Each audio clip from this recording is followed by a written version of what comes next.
प्यारे बच्चों, मेरा नाम प्रवीण गहलोत है और आनंद इंस्टीट्यूट शिगवंश के यूट्यूब चैनल पर आप सभी का स्वागत है। और जो हमारा पहला वीडियो था वो था हमारा संज्ञा को लेकर के, और जो दूसरा वीडियो था वो था हमारा सर्वनाम को लेकर के। अब हम चलते हैं पद परिचय की तरफ, तो चलिए पद परिचय की जानकारी प्राप्त करते हैं। आज हम बात करेंगे पद परिचय की।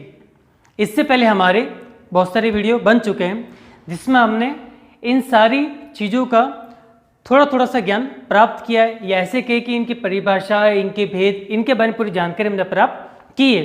लेकिन आज जो टॉपिक आपके सामने है ये 6 क्लास से लेकर के 12 क्लास, 6ठी से 12वीं तक कक्षा के बच्चों के लिए भी बहुत ही महत्वपूर्ण है।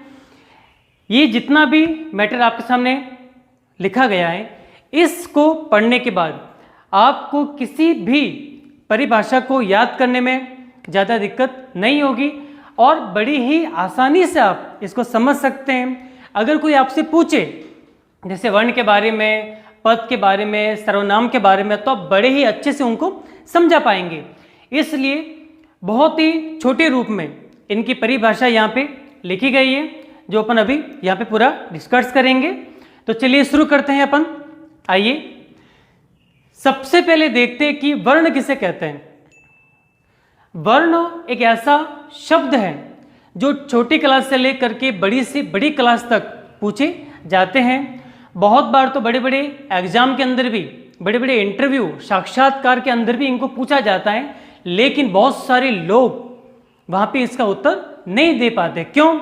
क्योंकि उन्हें लगता है कि ये इतना छोटा शब्द है, इसको याद करके अपन क्या करेंगे। लेकिन नहीं, ये जितना महत्वपूर्ण है उतना और दूसरा कोई नहीं। इसलिए कि जितनी भी वाक्य है, जितने भी पद है, जितने बड़े बड़े पाठ है, सबकी शुरुआत कहाँ से होती है? वर्ण से होती है। तो चलिए, ध्वनि के लिखित रूप को वर्ण कहते हैं। वैसे आपको बहुत सारी परिभाषा और मिलेगी, लेकिन मैंने आप लोगों के अनुसार जितना छोटा रूप हो सकता है उतना छोटा रूप दिया है, ताकि आपको याद करने में बिल्कुल भी दिक्कत न हो। ध्वनि के लिखित रूप को वर्ण कहते हैं। अब बात आती है कि ध्वनि किसे कहते हैं, तो सुनिए, मुख से उच्चारित स्वरों को ध्वनि कहते हैं। मुख से उच्चारित स्वरों को ध्वनि कहते हैं। अब क्योंकि मुख से जो उच्चारित है वो स्वर ही हो सकते हैं, व्यंजन नहीं हो सकते, इसलिए जो भी मुख से हम उच्चारण करते हैं, जैसे अभी मैं बोल रहा हूं, जो मेरे शब्द बाहर आ रहे हैं, ये सारे क्या हो जाएंगे? ध्वनि हो जाएंगे। लेकिन ये वर्ण तब होंगे जब हम इनको क्या करेंगे? लिखेंगे। क्लियर? ध्वनि के लिखित रूप को वर्ण कहते हैं। जैसे उदाहरण के माध्यम से समझते हैं अपन।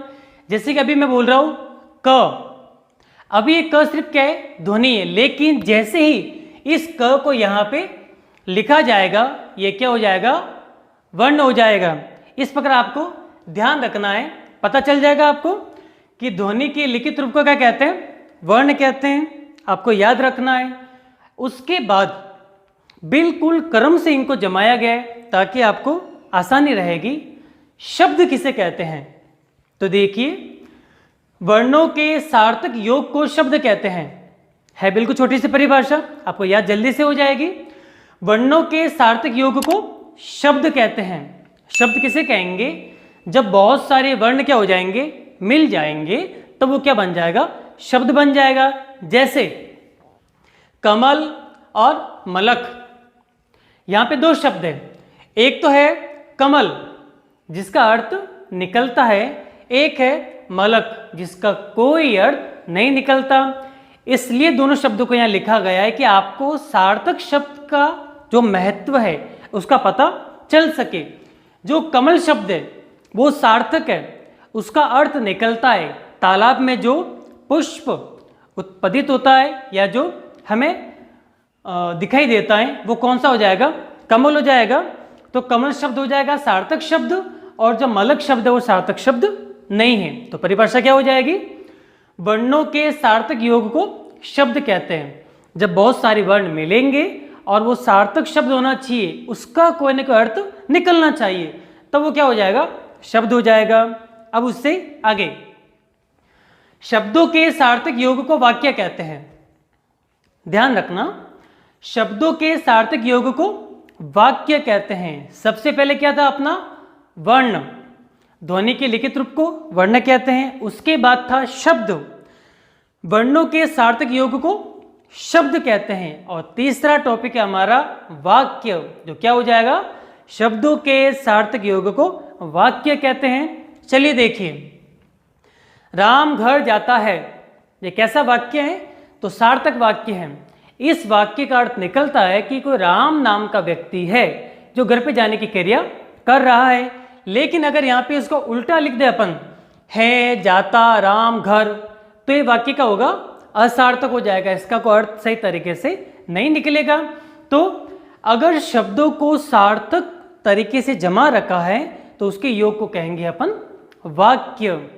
अब सबसे महत्वपूर्ण पद, बहुत सारे लोग पद में और शब्द में काफी डिस्टर्ब हो जाते हैं, उनको पता नहीं चल पाता है कि शब्द कहाँ पे बोलेंगे अपन, पद कहाँ पे बोलेंगे। तो चलिए आज इस बात को अपन क्लियर कर लेते हैं।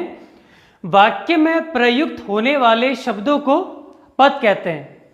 ध्यान से देखिएगा, शब्द में और पद में अंतर है।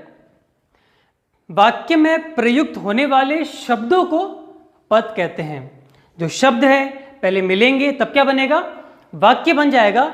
और वाक्य में जो शब्द आएंगे, जैसे कि राम घर जाता है, ये शब्द है, ये सारे अभी तक शब्द थे।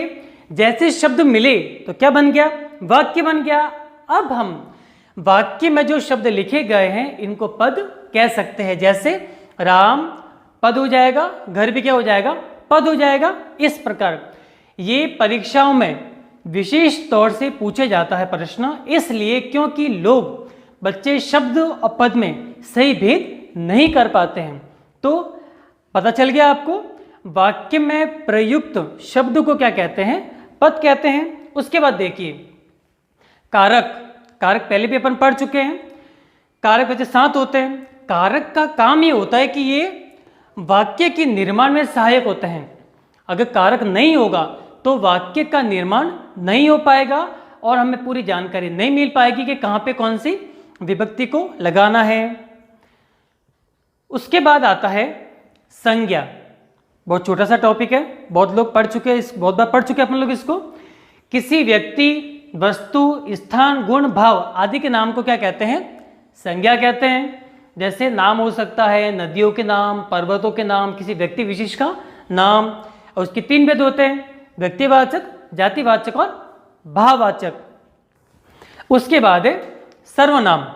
सर्वनाम संज्ञा के स्थान पर प्रयुक्त होने वाले शब्दों को सर्वनाम कहते हैं। जैसे राम घर जाता है तो राम हो जाएगा संज्ञा, और अपन क्या बोलेंगे, वह घर जाता है, तो राम की जगह क्या आ गया, वह आ गया, तो क्या हो जाएगा, वह सर्वनाम हो जाएगा। इसके कितने भेद है, 6 भेद है। तो निजवाचक, निश्चयवाचक, अनिश्चयवाचक, प्रश्नवाचक, पुरुषवाचक और संबंधवाचक, जिसके बारे में पहले अपन पढ़ चुके हैं। सर्वनाम के बाद आता है विशेषण। जैसे कि अगर हमें संज्ञा का और सर्वनाम का ज्ञान नहीं है तो विशेषण भी हमारे किसी काम का नहीं है, क्योंकि इन दोनों के सिवा विशेषण को समझना असंभव है। संज्ञा या सर्वनाम की विशेषता बताने वाले शब्दों को विशेषण कहते हैं। विशेषण के 4 भेद होते हैं, गुणवाचक, संख्यावाचक, परिमाणवाचक और सार्वनामिक। अब बहुत बार परीक्षा में क्या प्रश्न पूछा जाता है कि परिमाण की परिभाषा लिखिए और उसका उदाहरण समझाइए, लेकिन बच्चे परिमाण और परिणाम में अंतर नहीं कर पाते हैं। तो आपको ध्यान रखना है, परिमाण का मतलब नापतोल और परिमाण का मतलब जो हमारी रिजल्ट आता है। नेक्स्ट देखते हैं अपन कर्ता, कर्म और क्रिया। अभी बहुत सारे लोगों को डाउट होता है, शंका होती है कि कौन सा कर्ता होता है, कौन सी क्रिया होती है और कौन सा कर्म होता है। तो चलिए आज इसको अपन डिस्कस करते हैं और एकदम बढ़िया से समझने का प्रयास करते हैं। जैसे कि वाक्य दिख रहा है आपको, मोहन सुंदर उद्यान में घूमने जाता है। इस वाक्य को यहाँ पे समझना है किस प्रकार। चलिए, सबसे पहले जो शब्द आएगा वो अमूमन क्या होता है, कर्ता होता है। जैसे राम घर जाता है, सीता खाना पकाती है, माता जी मंदिर जाती है, तो जो सबसे पहले शब्द होते हैं वो सब क्या होते हैं? कर्ता होते हैं, क्योंकि वो कार्य को करते हैं। और सबसे अंत में जो आता है, जाता है, खाती है, पीता है, बैठता है, पढ़ता है, वो सब क्या हो जाती है? हमारी क्रिया हो जाती है। लेकिन ध्यान रखना है कि कर्ता और क्रिया के बीच जो चीजें आती हैं, जो शब्द आते हैं, वो होते हैं हमारे कर्म। जैसे रामचरितमानस पुस्तक को पढ़ता है, तो राम हो जाएगा कर्ता, पढ़ता हो जाएगी क्रिया, और जो रामचरितमानस पुस्तक है वो हो जाएगा हमारा कर्म। तो यहां पर भी देख लीजिए, मोहन सुंदर उद्यान में घूमने जाता है। मोहन हो जाएगा कर्ता, उद्यान हो जाएगा कर्म, क्योंकि कहाँ जा रहा है? तो उद्यान में जा रहा है, और जाता हो जाएगी हमारी क्रिया। अब इस उदाहरण के माध्यम से सारी जितनी परिभाषाएं हैं, जितनी डेफिनेशन है, सबको एक बार फिर से देख लेते हैं। सबसे पहले मोह शब्द को लेते हैं।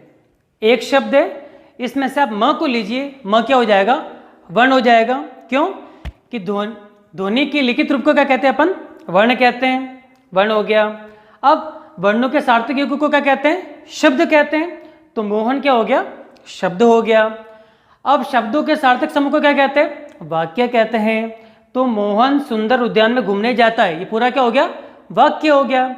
अब वाक्य में प्रयुक्त किए गए शब्दों को पद कहते हैं। तो पद क्या हो जाएंगे? मोहन सुंदर जितने भी है सब क्या हो जाएंगे? पद। इसीलिए जब अपन गद्यांश की व्याख्या लिखते हैं, तो जो भी लिखते हैं अपन प्रस्तुत गद्यांश में लिखते हैं, प्रस्तुत पद्यांश में लिखते हैं, इसलिए शब्दों का प्रयोग किया जाता है।